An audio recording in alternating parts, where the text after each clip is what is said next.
let's take a look at assembling the skirt. Now I have modified my skirt patterns to allow for an inseam pocket. You can see I've added my outlet from my inseam pocket pattern. That's been added to my two back pieces. There's my vent at my center back. My two back pieces. I have one mirrored pair, so right side up, and I have aligned my print. I've matched my print along my center back. So just like you see in the video on Blackboard, I cut one of my skirt back pieces.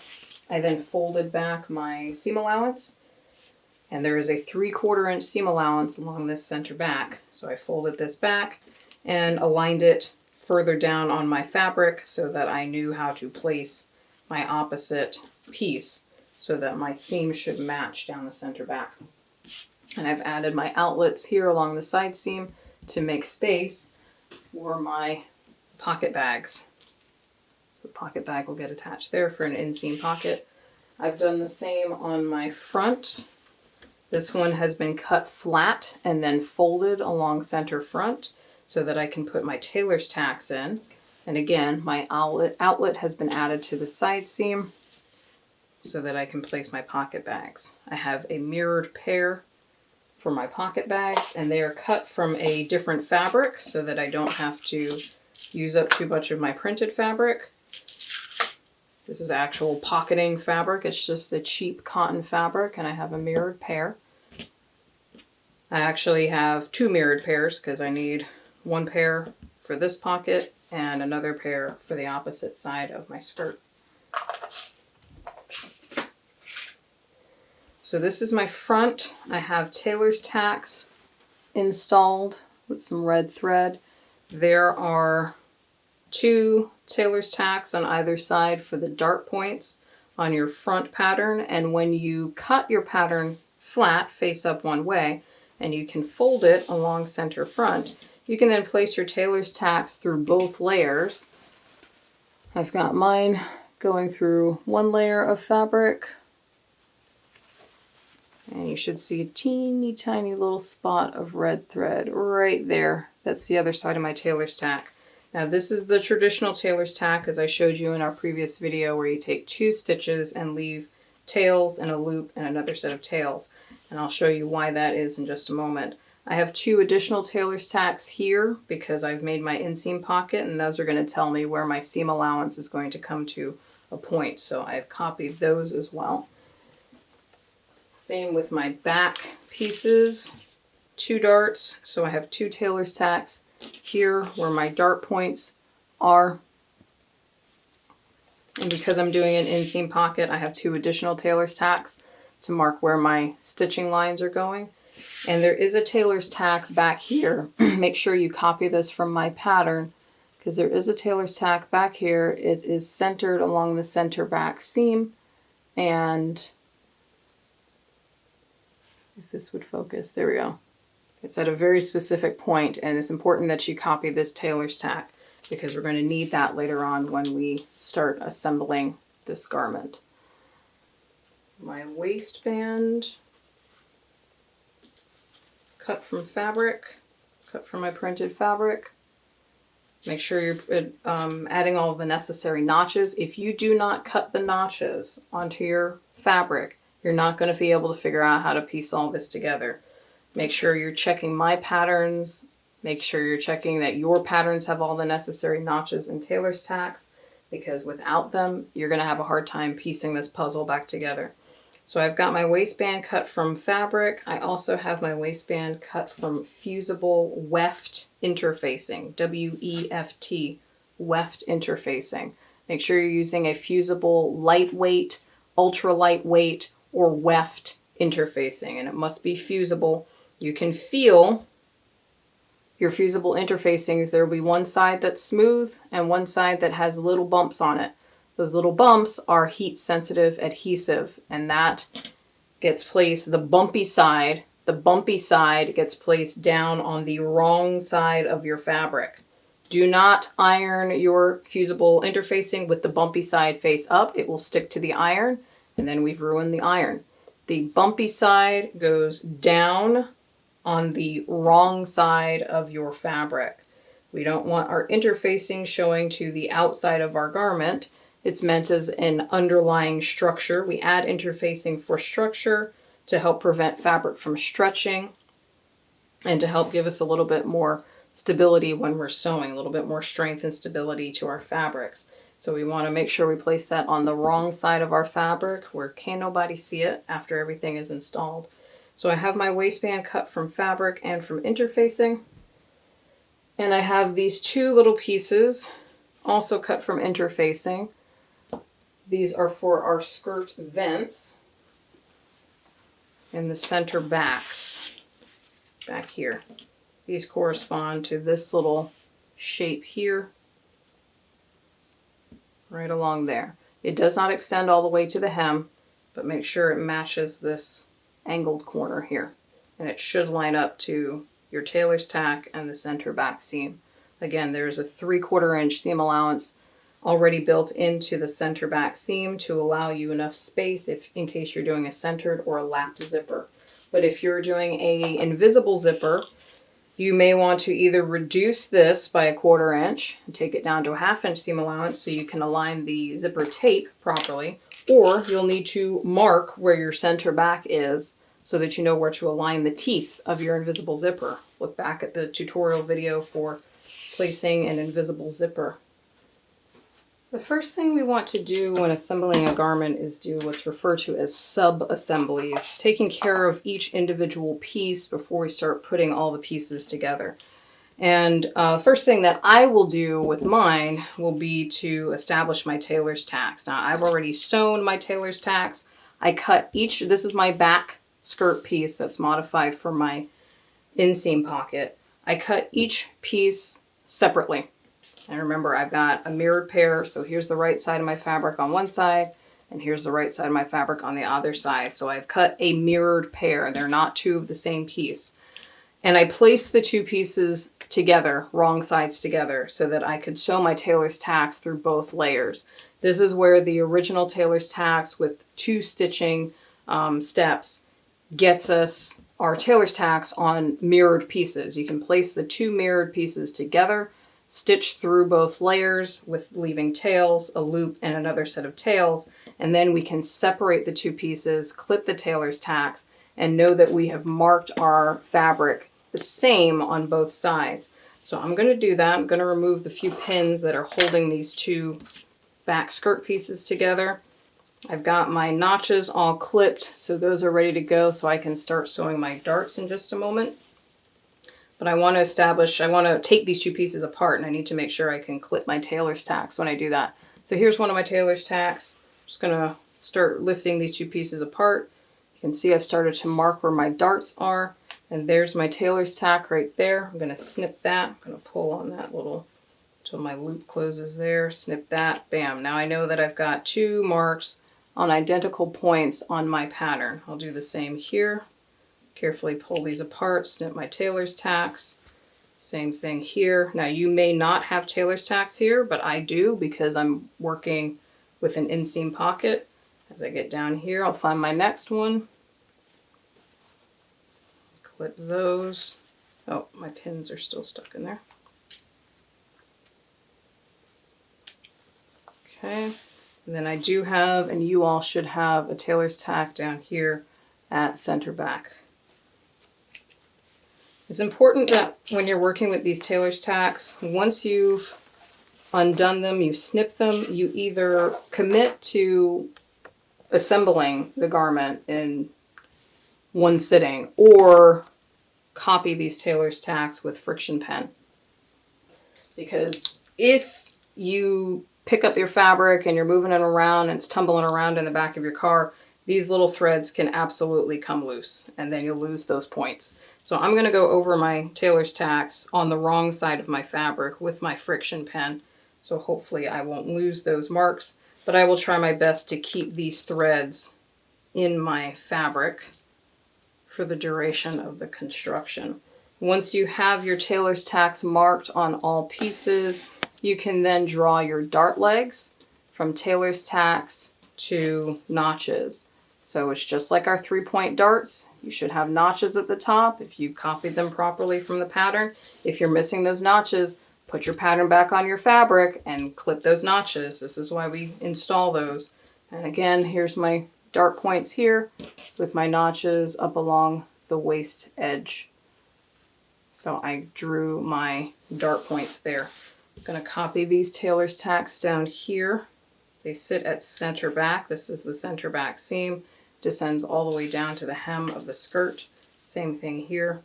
I'll mark that tailor's tack. So those are my 2 back pieces taken care of. And as you can see, they are a mirrored pair of one another. So they're not the same piece. I didn't cut 2 of the same piece. I cut a mirrored pair. Cut 1 pair. And you'll see I can fold along the center back seam of one of them, place it where the center back seam would be of the opposite piece, and you should see that my prints are matching up.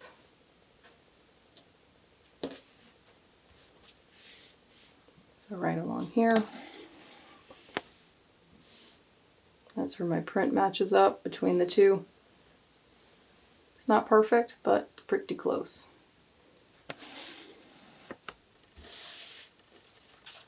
Okay, I'm happy with the tailor's tacks on the back pieces, and I've marked my darts. And I'm going to do the same for my front pieces. Again, my front pattern was cut flat in one wide piece. You were given the pattern face up one way. That's how I cut my pattern. I then folded my cut fabric, and you would have your pattern paper still attached to your fabric, pinned to your fabric. You can then fold along center front with the pattern paper still attached and sew your tailor's tacks through both layers of pattern paper and both layers of fabric all at once, and then you can pull your pattern paper away. So I've already removed my pattern paper, and I'm going to go ahead and go in here and trim my tailor's tacks. Got 2 here for my inseam pocket, 2 here, 1 and 2 for my dart points. And that should be it in terms of tailor's tacks. And again, if you're not doing an inseam pocket, you're not going to have tailor's tacks along your side seam. But if you are, then you will see those tailor's tacks are printed on your original pattern. Just going to mark where all those points are. Draw your dart legs to your notches, so you know where those are, and be sure you're marking the wrong side of your fabric, because remember, these friction pens, they do not iron off clear. They iron out to white. The ink turns white when you iron it. So if you're using a darker color fabric and you're marking on the right side of your fabric, and you go to iron it, you'll still see the marks. They'll just be in white. Okay, I've got all the necessary notches that I need. There is one notch that was not on my pattern, but it's easy enough to install. I did see this while I was cutting. Right here in your center, your front skirt piece, you'll find a notch over here to one side of the center front, and you'll find another notch over here. They're about 1 inch apart. Those were notched out on my sloper, on my pattern, and you should have copied those 2. But there needs to be a 3rd notch at center front. So just find these 2 points, these 2 notches, fold them together, and then clip along the fold there so that you have a 3rd notch between the 2. It just marks where center front is for us, and these 3 notches will align to our waistband when we go to install that. So if you forget to make that 3rd notch at center front, you may go to install your waistband and wonder why you don't have a set of 3 notches to match up. That's why. I just forgot to notch it on my pattern. So be sure to notch it on yours. Okay, so I'm happy with the tailor's tacks on here. I'm happy with the tailor's tacks on my back pieces. I'm going to get to my dart sewing in just a moment. but I need to go to the iron and affix my interfacing. It's always good to have your interfacing prepped, ironed into place, so that you don't have extra pieces of interfacing flapping around and getting lost. So let's head over to the iron. So at the iron, I'm going to place my interfacing on both my waistband and my two center back sections. Here's my waistband, here's the right side of it, and I'm going to place it wrong side up. Wrong side up. And again, here is my interfacing cut to my waistband. The bumpy side is going to go down onto the wrong side of my fabric. So once you position this, if you rub your hand across the interfacing, you should not feel any little bumps. It should be a nice smooth finish, because if it is bumpy and you place the iron on top, it will not iron properly. It's going to get stuck to your iron. I have cut notches into my waistband fabric. Do know that you may need to recut your notches. Once you apply fusible interfacing, they tend to close up those notches a little bit, so you have to search for them again. You may have to recut them or place your pattern back onto your fabric and recut them, re-snip your notches. I've got my iron set. It should be nice and hot, and you should have steam on your iron. And when we do this, I'm going to scoot this over here so you can see one end of my waistband. I've got this positioned. You can pin your fusible interfacing if you'd like. And I'm going to go with my iron, nice hot iron, and I'm going to place my iron down on one side. I'm not going to move my iron. I'm going to give it some steam and let it steam for about 10 seconds. I'm just going to sit with the hot iron right here for about 10 seconds. And then I can lift my iron off, make sure it's nice and hot, let it cool for about another 10 seconds. And then that area that you've just ironed, try to lift up the interfacing. See, take your fingernail, kind of scratch around the edges and see if that interfacing wants to lift on its own. It shouldn't. If you find that by scratching around the edge, your interfacing is doing this and it's pulling away, it hasn't fused properly. You need to replace your iron. So I've ironed this little section here. I'm just going to do it again. Instead of ironing over here, I'm going to place my iron just a little bit next to where it was previously. Again, give it some steam, wait for about 10 seconds, and then lift my iron off. Once it's fused, you can kind of glide your iron lightly in the direction that you've already fused. Don't glide your iron in the direction that you have not fused. Check to see if that's down. That's looking pretty good. I'm going to let it cool, because if you don't let it cool, it'll just lift right up. So I've taken care of this area and this area. I'm going to move my iron a little bit further over. Again, some steam, wait about 10 seconds. And now I can just kind of lightly glide my iron off in the same direction that I know I've already fused. Let that cool. While that's cooling, I'm going to go on and press the rest.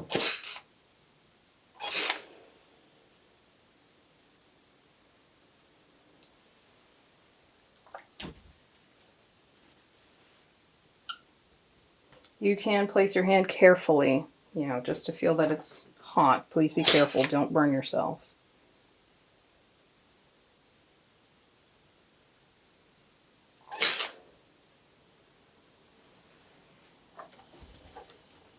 But do place the iron, steam it for 10 seconds. Just hit the steam button once or twice and let it sit for 10 seconds. Once you've done that, you can carefully lift or glide your iron up and away. Let it cool and then test to see if it peels back. If you don't let it cool first, it's going to peel right back. So let it cool before you test it.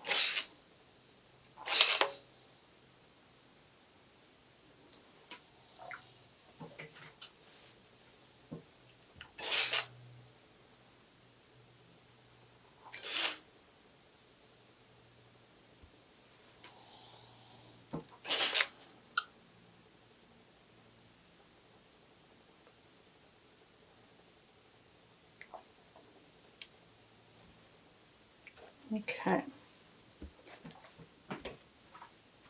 So that's the key steps for pressing fusible interfacing. Place the iron down, give it some steam, let it sit for about 10 seconds, and then remove it. Don't iron back and forth. Don't do this back and forth, back and forth. It's a step-by-step working systematically across your work. So this is feeling pretty cool. I'm going to check a couple of random spots to see if it's lifting. It's looking pretty good. It doesn't look like it wants to lift on its own.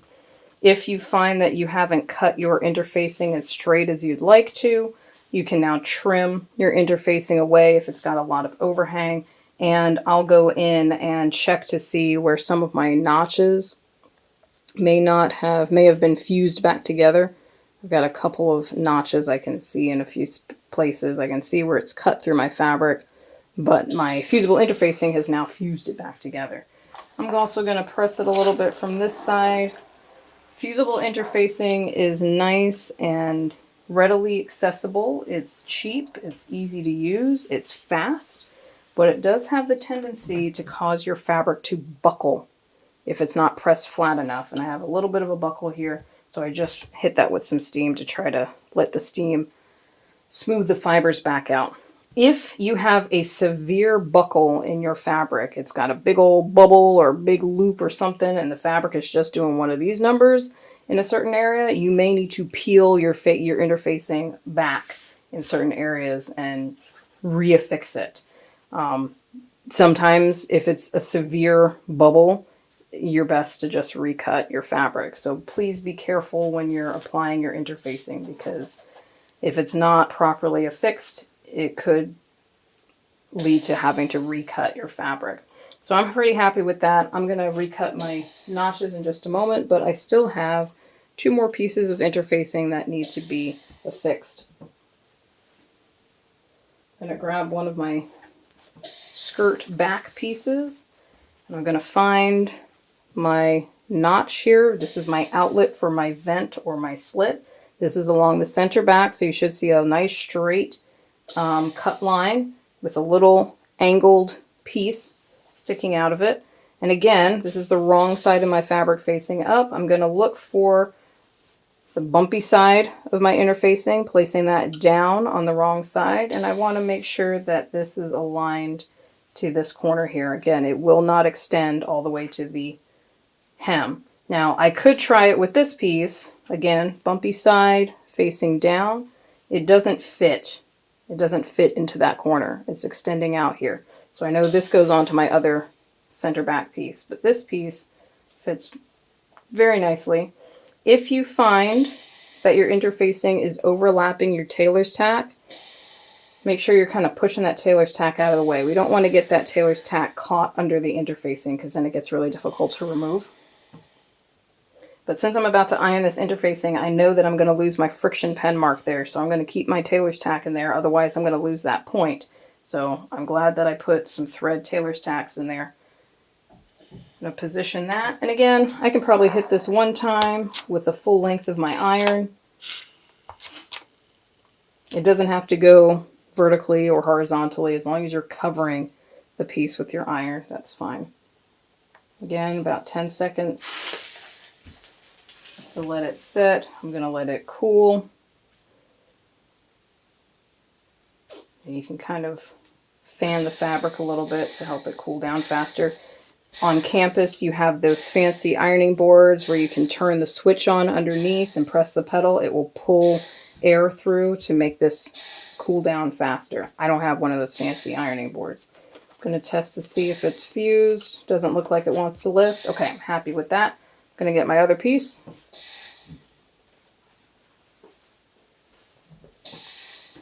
There's my other back piece. And there is my long, straight center back with that little angle cut out. Again, wrong side facing up, bumpy side of my interfacing facing down. Position it right in there. Now, I don't want to get my tailor's tack thread stuck underneath there, so I'm just going to push those out of the way. Position my interfacing, and there we go. Again, excuse my iron. I don't want to tell it its replacement is on the way, because then I know it's going to break down, but its replacement is on the way. Okay. Again, I'll let that cool for a moment. And do the fingernail test, see if it wants to lift. Looking pretty good. I'm happy with that. And that's it for our interfacing for this particular project. So those 3 pieces of interfacing, one for your waistband and one for each of these center back outlets. Installed, pressed in place, ready to go. Back at the work table, I've got my waistband here, and I'm going to feel for some of my notches. I know I have a set of 3 notches near my center front. For example, here's one.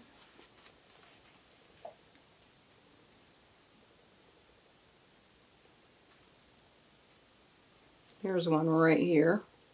So I'll make sure that I clip through my interfacing. Here's another one here. And again, the interfacing kind of acts as reinforcement, so it tends to kind of fuse those notches back together. So I'm going to go searching around the edge of my pattern for those and snip through those again so that I know I can easily see them while I'm installing this waistband. Okay, I've gone through and I've snipped through all of my notches just so that I can clearly see them, feel them while I'm installing my waistband. But the waistband is going to be one of the last things we do. That's like the last piece of the puzzle. So I'm happy with that. I'm just going to set that aside. It's fused, it's ready to go, it's got the notches. Happy with that. Now, I'm going to consider my seam finishes. Most of the time when you're installing these, when you're assembling a garment, you tend to sew your seams first and then isolate each seam allowance and place your seam finish on that, just like we did during our sample book. And you can absolutely do that. But for this particular skirt, here at our center backs, we're going to have our center back seam sewn together. And then we've got these extra outlets that are either going to fold back in either direction or all fold to one side. We'll get to that in a moment. You can decide whether both sides get pulled back like this to create a slit or get pressed to one side to create a vent instead. But it's very difficult to finish off the raw edges here when we have these angles. And it's even more difficult when everything is sewn together. So I'm going to serge stitch down my center back raw edge, and I'm going to serge along this corner and down this side here. I'm going to do the same on the back here as well. If you need to, there are a set of double notches on your center back that indicate where the bottom of your zipper goes. You can find those double notches and mark those with a pen or something, just so you know where they are, because once we serge over this edge, it's going to be harder to find those notches. It's not that you won't be able to find them after serging, they're just going to be more difficult to find. So I'm just going to mark those with pen just for now so I don't lose those 2 points, because that's where my zipper is going to install. But I'll show you how we go about serging around a corner. Okay, I am at my home serger. And I'm going to start at the top of one of my back skirt pieces. You can see here is my nice raw flat edge with my 3/4 inch seam allowance. If you don't have the seam allowance marked, there is a notch to help you remember that there is a 3/4 inch seam allowance along the center back, and this other notch to let you know that there's a 1/2 inch seam allowance along the waistline edge. So you can see here's my top edge where my notches are for my dart legs. And I'm going to place this into my serger and serge down this edge. Be very careful when doing this that you don't cut off any of your seam allowance.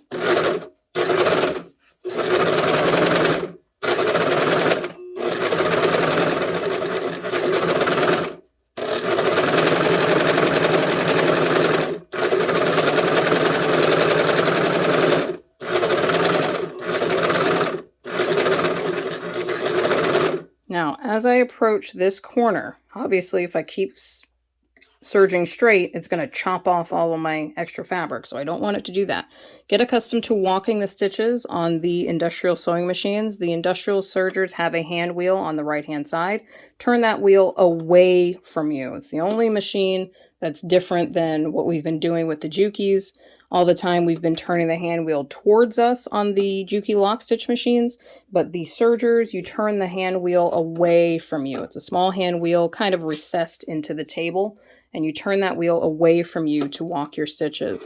I'm going to walk my stitches on my machine here, making sure I don't get this corner too close to my blade. And as I approach that corner, I'm going to take this edge of my fabric. You can see I'm kind of pinching my fabric over here on the left. I'm going to pinch the fabric up and pivot this corner until it's relatively flat. It doesn't have to be perfect. There's going to be some bunched up fabric in here, but you can see now that I have a semi-straight edge that I can now serge over. And I'm going to go all the way past the edge and serge off. And there we go. I can open that up, and now my serge stitching. Get my snips. Goes all the way down my center back edge and turns a corner. So you can serge around inward corners depending on how steep they are.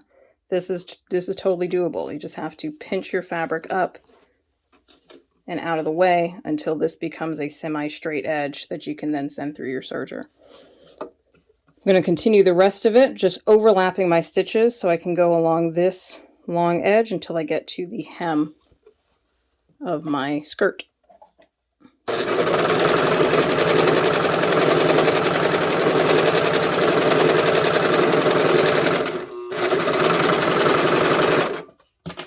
Okay, snip my threads. And there we go. Nice, clean, finished, serged edge. I don't recommend doing any other seam finish on this. Trying to do a bias bind or a turned and stitched around this edge is just going to be a nightmare. So please serge your center back seams. I'm going to do the same on the other piece, and I'll show you that again. Obviously this time, in order to get my straight center back edge, I've got to insert this into the machine with the right side of my fabric facing up. Again, here are my notches on the upper edge, just so you know that I'm starting from the waistline and going down towards the hem, the bottom of the skirt. So the top of the skirt down to the bottom. I'm going to serge along this center back seam edge.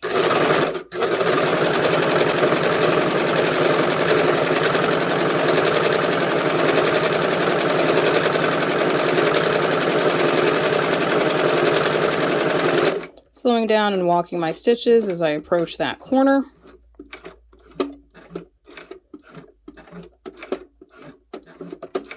And as I get close to it, I'm going to pinch up my fabric here on the left and pivot that corner until it's semi-straight. And I'll stitch on down.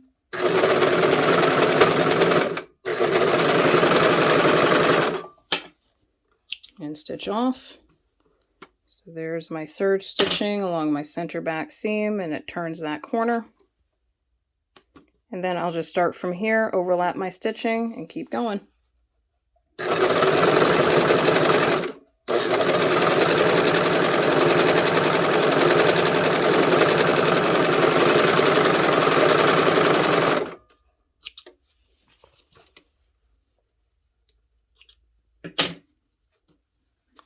Okay. So it's nice and clean finished.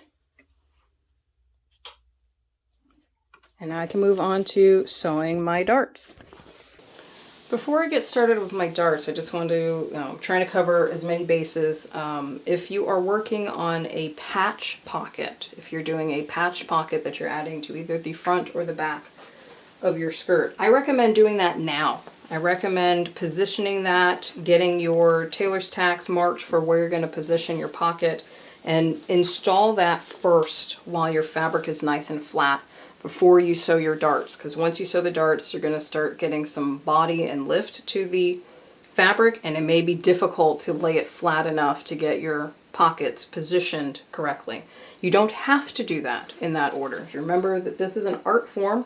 There's no one specific way to get the finish that you're looking for, but I find it easier to work with my fabric flat when I am installing a patch pocket. But you can absolutely sew your darts first place it on a dress form and then try to position your pockets manually by eye. Nothing wrong with doing that either. I'm going to go ahead, since I'm doing my inseam pockets, I'm not going to be doing patch pockets. I'm going to go ahead and sew my darts and get those done. But I also want to talk about seam finishing for your side seams. If you are doing inseam pockets, I recommend you wait on doing any seam finishes until after your pocket bags are installed on both the front and back pieces. And then once these are sewn and pressed, then come around and serge as much as you can. It's going to be very difficult getting into this corner. You should be able to serge around this corner, around the edge, and get as close as you can into here before we have to clip into this seam allowance. But you'll see how I do that on mine, and I will do that on all 4 pieces, my 2 backs and my 2 fronts, and then serge it as best I can. You might try some bias binding down here along the lower edges, but I don't recommend trying to bias bind all the way around the pocket bag. It can be done, but it can take some time. If you are doing patch pockets, you don't have these little outlets on the front or back of your patterns, and you can go ahead and serge your side seams now if you want to. You can serge first while your fabric is flat. It makes it a little bit easier to maneuver into the machines and into the serger, and then sew your seams together. Just know that when you serge, it's hard to find your notches. There is a hip balance notch. There's a notch on the hip on either side. There's also a notch down at the hem on either side, on both front and back. So just know that serging first can make it hard to find your notches. It's not impossible, but it is difficult. Also know that if you're going to serge before you sew your side seams, know that you can't cut. You have to avoid cutting off any of your seam allowance. Because if you cut too deep into your seam allowance accidentally, if you're not paying attention on the serger, then you don't know where your seam line needs to go. We're using the raw edge of the fabric as a guide to know that we need to stitch a 1/2 inch in. And if you cut too much off of that raw edge, then we lose that 1/2 inch offset to where our stitching line needs to go. You can absolutely sew your side seams first, and then press your seam open, isolate your individual seam allowances, and serge those separately, or bias bind them, or turn and stitch them just as we did in our sample book. But again, it's an art form, so there's more than one way to do it. If you're doing a slash pocket, you can also go ahead and serge the back pieces first. And after you've installed the pocket, top pocket bag and bottom pocket bag to your front piece, you can then serge along that side seam once it's one solid piece. So take your time. Take your time. Think through your order of operations. Think through what method you think would be easier for you, thinking about what kind of seam finish you want. You're probably not going to do a flat felled seam if you're doing inseam pockets. You might not be doing a Hong Kong bias bind if you're doing inseam pockets. Your best bet will probably be to serge. If you're going to do flat felled or French seam, you might be able to do a French seam on inseam pockets. I'm not going to attempt it because that will do my head in. But I see no reason why you couldn't. But coming into these really tight corners could be very tricky with trying to do a French seam. So I don't recommend it. More than likely, you'd be doing a French seam or a flat felled seam if you're working with patch pockets and possibly slash pockets. Be careful with the slash pocket with a French seam or a flat felled, because you've got a lot of bulk that meets down here at the slash pocket. So flat felled or French seam is probably easiest done with a patch pocket install where your side seams are nice and bare and easy to work with. So I'm going to sew my darts, get those sub-assemblies done, but do know that if you're doing a patch pocket, you may want to install that first before doing your darts. So I have sewn my darts. They are on the front of my skirt, sewn together. Dart excess, press towards the center front. Dart excess, press towards the center front. Remember, these are the side seams. This sits on the sides of the body. The center front goes right down the middle of this pattern. So I've got 2 darts pressed in this direction and 2 darts pressed in that direction. So make sure you're pressing your dart excess in the correct direction. Same thing on my back pieces.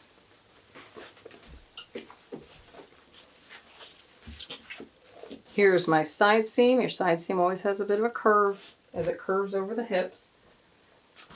This long straight center piece where I put my serge stitching, that's the center back.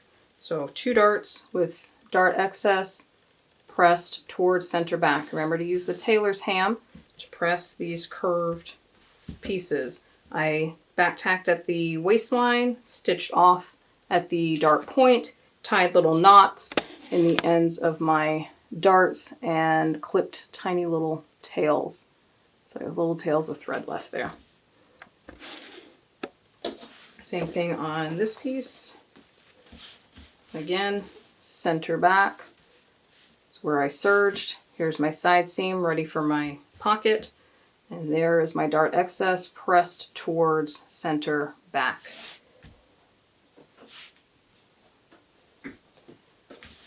So if you have installed patch pockets, you've probably done that by now. You probably have your patch pockets in place. If you haven't, go ahead and do that. If you sewed your darts first, that's fine, but go ahead and install your patch pocket now. Place this on a dress form so you can kind of position where the pockets are going to go and get those pressed into place, get those stitched into place. It's very difficult to sew a patch pocket on once you have all the pieces assembled. So make sure you're doing that now. So you can either apply the patch pockets and then sew your darts, or sew your darts and then apply your patch pockets. If you are doing inseam pockets, place some interfacing where your tailor's tacks are. You can see my threads are now stuck underneath there, so I'm just going to have to work really hard to pick them out from the right side. But I don't want to lose where those points are, because those are going to tell me where I'm stitching. I'm going to also draw my stitching lines when I get ready to sew my patch pockets on, but I've applied interfacing in all of these corners to reinforce these corners, because we're going to have to clip into those corners just as we did on our sample. So my 2 back pieces have small patches of fusible interfacing, and so do my front pieces. There's some interfacing there and some more here and down here. So I've applied my fusible interfacing. Remember, the bumpy side goes down on the wrong side of your fabric, so it will fuse to the wrong side of your fabric. So at this point you should have darts sewn, you should have patch pockets installed. If you're doing patch pockets, you should have fusible interfacing attached if you're doing inseam pockets like I am. And you should be in the midst of attaching your slash pocket. If you're doing a slash pocket, go ahead and install that. I'm going to install my inseam pockets. So we're at a similar space. And again, I'm going to have to sew pieces here and here to the front of my piece, and the other 2 will go to my back pieces. Remember to, if you're doing inseam pockets, sew at a 1/2 inch seam allowance along these slashed edges, and then press your seams open on the iron. I've got my pocket bags installed on my front and back pieces. Sew those seams together, positioning them as we did in the demo book, the sample book, and press those seams open. All 4 seams are pressed nice and flat. You could serge these edges if you'd like, but I'm not requiring that. I'm not going to do that. So now I'll go back to my serger and try my best to serge all the way around these edges. I'll get as close as I can here and then work my way down this edge here. I know I'm going to clip into this eventually, so I'm not too concerned with getting this edge done, but I do want to serge this. So just as we did at the center back, I'm going to serge along this edge of my side seam, just so you can see how I'm doing this in case you're doing an inseam pocket. And then I'll go around this corner. Looks very much like our center back. As I get close to that corner, I'm going to pinch my fabric up and tuck this out of the way, making sure my seam allowances are staying nice and flat on the underside.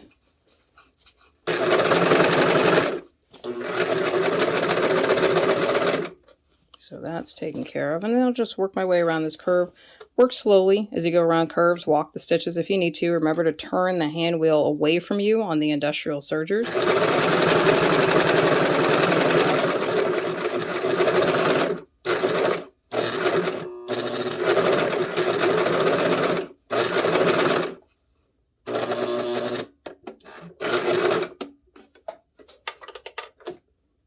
You can pivot your work as you go. You can lift up the presser foot and pivot as you go, just like you can on the lock stitch machines.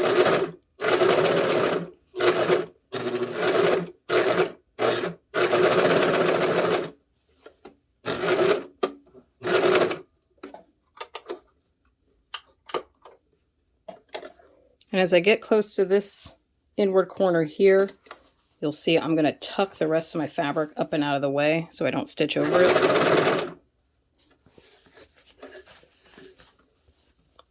Tucking that up and out of the way just so I can stitch off the edge here.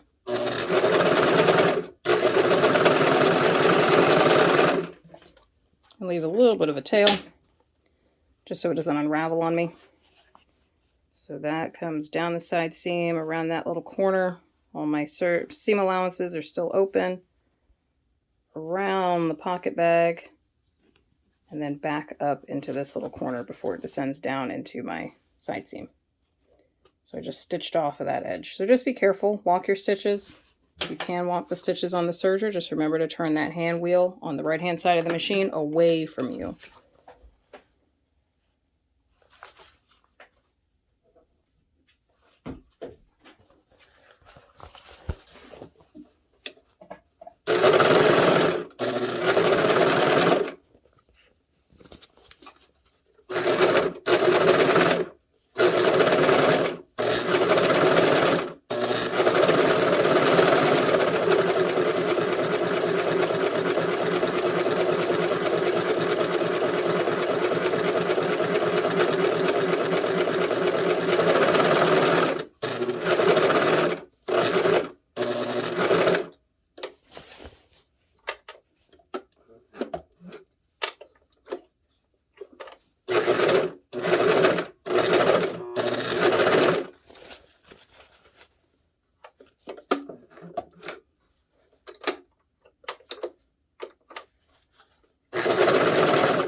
So by now, you should have the start to your pockets. If you're doing a slash pocket, your pocket bags should be installed to the front of your skirt. The back of your skirt should be prepped if you're going to serge it. If you're going to serge it after you sew your seam, that's fine. You can keep the raw edge. Your patch pockets should be installed if you're doing a patch pocket. If you're doing a welt pocket, your welt pocket should be installed before we start putting any pieces together. The last thing I want to do for my sub-assemblies, again, I'm just taking care of the front of the skirt and the two backs. They're all separate right now. The last thing I want to do is stay stitch along my waistline. You'll notice that our waistline is a curve. It starts off at a curve as it's flat on our pattern, and it becomes a more pronounced curve when we sew our darts in. And because it's curved, it's no longer been the raw edge of our waistline on the front and back of our skirt is no longer laying on grain or cross grain. There's a little bit of a cross grain cut here by center front, but as you get out towards the side seams, this is now cut on bias. So it has the tendency to want to stretch, just like our bias angle on our fabric will want to. Bias always wants to stretch. And this will happen as well as we get into these curved raw edges on our waistline on both front and back of our skirt. Now, the more it stretches, the more out of whack it gets and the harder it is to fit our waistband to it. These bias cut edges will not only tend to stretch, they can fray a lot easier than our cross grain or grain line cuts. So to prevent this from stretching out, especially if you're not sewing this all in one sitting, you're going to get these few sub-assemblies done and then move on to something else and then come back to it later. To prevent this from getting stretched out of place, we're going to stay stitch. Now, stay stitching is something you're going to see a lot in garment construction. Stay stitching is one method of keeping our bias cut edges from spreading out. You'll also see stay stitching used later on when we get to advanced seams, but it works very well when you're working with curved edges. So what I want to do, and I'll zoom in here, for my stay stitching, because I don't want this curve to spread out any further, I want to stitch from my side seams in towards my center front. Because if I start from center front and push out, I'm already encouraging the fabric to do what I don't want it to. So I'm going to start from my side seams and stitch in towards center front. And I'll do one side to center front and then the other side to center front. This will be a number 2 stitch, number 2. No back tacking, just a flat stitch through a single layer of fabric.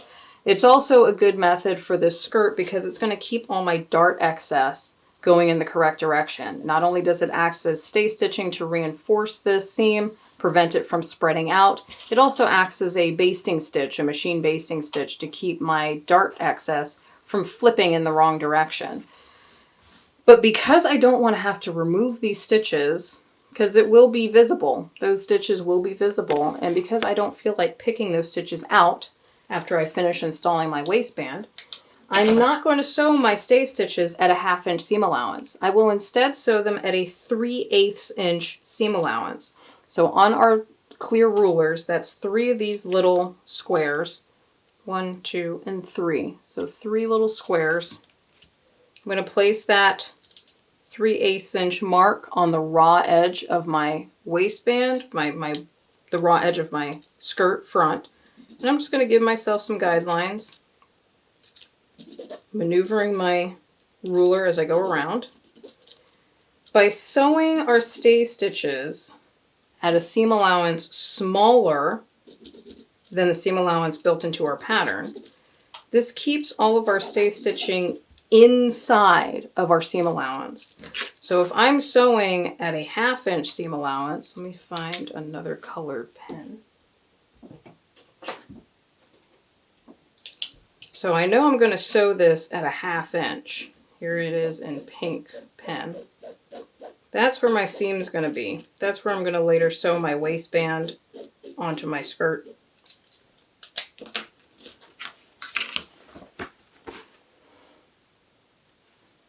So if I know that I'm going to be sewing along this pink line later when I attach my waistband, if I stitch all the way in here, my waistband is going to cover all of that. All of that's going to get hidden inside of my seam allowance. So get accustomed to the terms of stitching inside of the seam allowance. Remember, from our stitching line to the raw edge, that's all inside of our seam allowance. And any stitching, basting, or anything that you do inside of the seam allowance is not likely to be seen when the garment is finished. If you're stitching outside of the seam allowance, out here on the garment, remember, from the stitching line to the raw edge is inside the seam allowance. Anything beyond that is outside of the seam allowance. That's either going to be decorative stitching, or it's going to be stitching you'll have to remove later, because this will be visible on the garment. So I'm going to sew along my purple dotted line, dashed line here, at a 3/8 inch seam allowance, stitching inside of my appointed 1/2 inch seam allowance for my stay stitching. And again, that will ensure that I don't have to remove these stitches later. I'm going to go back over to this side and also mark my 3/8 inch seam allowance. And you can mark it from both sides. You'll see some seamstresses stitch on one side and then flip their work over and then stitch from the opposite side. I tend to do that because, again, I like to keep all of my extra fabric out to my left. So I will mark this over here on the wrong side. It does not matter what side of the garment you do your stay stitching on. Right side, wrong side, doesn't matter. This is temporary. These are just holding stitches to prevent our fabric, give some more strength and stability to our bias edge to prevent it from spreading out. So again, I'm going to start from my side seam and stitch in towards my center front, and then I'll stop. I don't need to back tack or anything. It's not holding anything together except keeping the bias cut from spreading out. So I'm just going to start here. I'm going to stitch at 3/8 of an inch and stop somewhere near my center front. And then you'll see me turn my fabric over and sew the other side, again, from the side seam. If it makes more sense, sew it from the right side. Start from here, stitch at 3/8 of an inch to your center and stop. Take the thread out and then start back over here, again, 3/8 of an inch and stop at center front.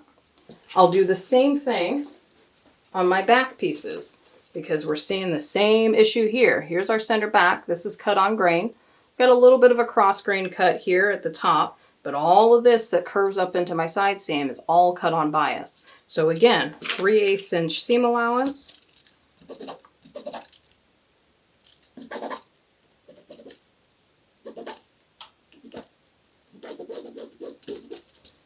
Starting from my side seam, stitching in towards my center back. Again, I'm trying to keep the fabric going in this direction to keep it nice and tight instead of spreading it out in this direction, because we spread it out, it's going to get longer, it's going to get wider, and then it won't fit our waistband. So remember, when you're stay stitching on this skirt, same thing happens. On some garments, you will stay stitch the neckline, which has a similar curve, and you start from this point and stitch towards the center of the body, be it center front or in this case center back. So I'll start from here and stitch towards center back and then stop. Not going to back tack or anything. And I'll do the same on this piece. Again, starting from our side seam, stitching towards center back at a 3/8 inch seam allowance and stopping. Here is one of my back pieces. My side seam is over here.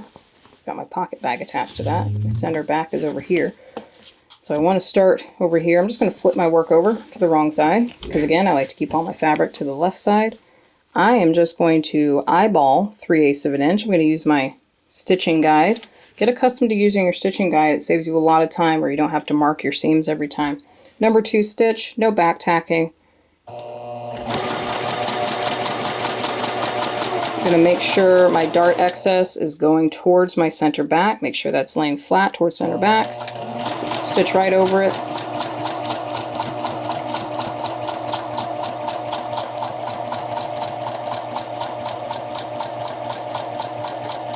And head towards center back. And I'm done. I'm going to cut my thread. You're going to hear a loud noise. Be careful. That's my automatic needle threader, needle cutter on my machine. Makes a loud noise, but it saves me time. So there is my stay stitching in white thread.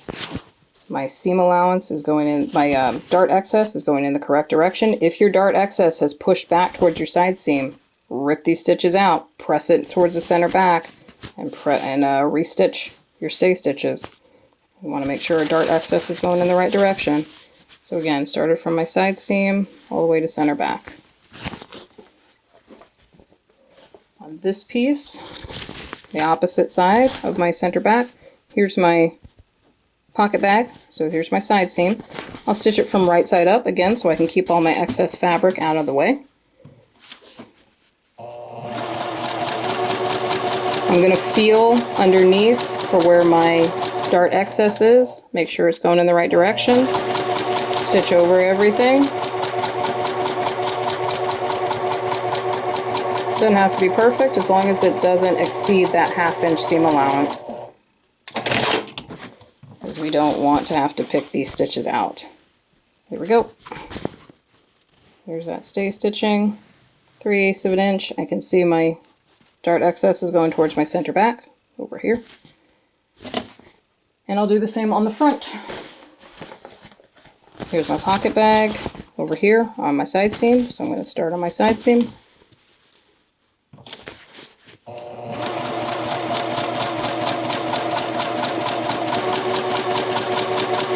Feeling my dart excess, making sure it's going towards the center. I know this is my side seam back here because that's where I started, so I will make sure my dart excess is going towards my center front.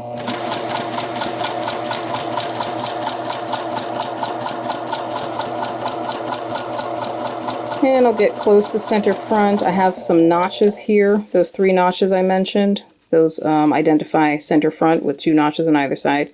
So I've got a notch here, here, and here. So anywhere in this general vicinity, I'll stop stitching. I'll pull this out just as you guys would on your machines. I won't use my automatic thread cutter. There you go. Make sure your uptake lever is up before you start pulling your fabric out. So there's half of my stay stitching. And again, I could kind of shove all my fabric over here to the right side, and here's my side seam on the other side. I could sew it from this direction, but I like to keep all my excess fabric to my left-hand side, so I'm going to turn my work around. Just flip it over, and again, I've marked it, but I can also use my seam guide. See my high-tech half-inch seam guide, which is a piece of tape, so I know where to place my fabric, but I'm sewing at 3/8 of an inch, so I'm going to push my raw edge until it's about 1/8 of an inch away from my seam guide here. Make sure my dart excess is going in the correct direction and just stitch right over it.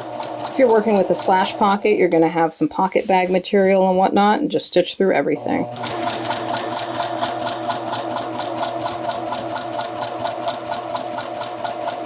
And I should be close to my other line of stitching here, and just stop somewhere near the center front.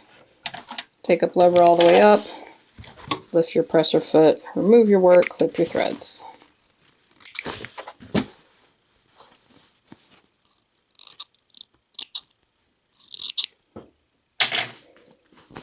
Okay, so there is my stay stitching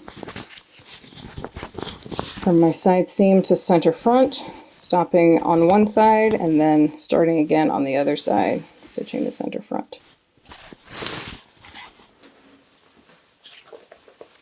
So that takes care of our sub-assemblies. We've got our backs, 2 backs and 2 fronts.